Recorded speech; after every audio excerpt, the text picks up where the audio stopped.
Lily Eskelsen García is the president of the National Education Association, which represents 3 million educators across the country. She joins me now from Washington. Welcome, Lily. Thank you. The president on Wednesday again raised the issue of arming teachers as a way to prevent violence in schools. Here's some of what he had to say.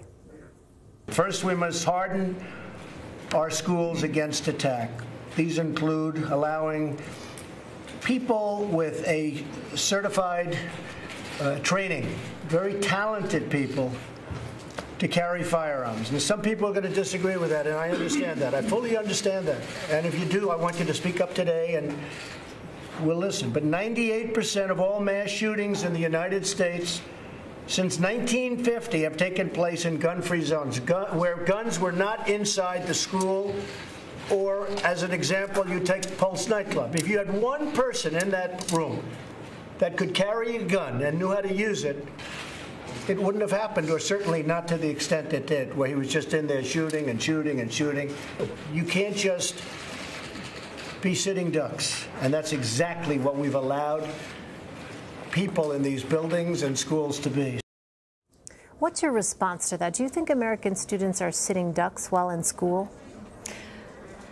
What people need to focus on is how a dangerous weapon was so easily accessible to a very dangerous person. Why is it that the president and others who are supportive of the NRA agenda that there should be no restrictions on dangerous people getting dangerous weapons? Why aren't we talking about that? We keep talking about should we arm teachers? How much would it cost? Maybe we have little flak jackets for kids or bulletproof backpacks. Why aren't we talking about what actually needs to happen to keep kids safe? We are not going to be distracted by this, what we think is a tactic to distract us. Very dangerous people get very dangerous weapons, and they do it very easily. That is job one. I'm wondering, what are you hearing from teachers, though, about these very specific proposals that are being discussed in Washington and elsewhere? They're being discussed because people do not want to talk about, and I mean people, politicians and the NRA do not want to talk about their culpability in making it very easy for the wrong people to be able to buy military-style assault weapons that should not even be on the market. And so as we're sitting here looking at what we don't have to do our jobs in a public school, I'm an elementary teacher from Utah. You know, if you wanted to arm me with some library books, arm me with a class size where I can individualize and personalize education for each and every one of my students. Arm me with what I need to do my job as a teacher. And what those students need is for you to listen to them.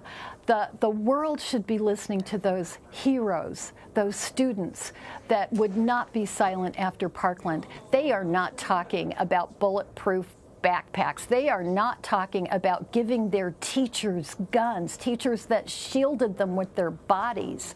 They want something real. They are not going to fall for this trick. It's a cheap trick.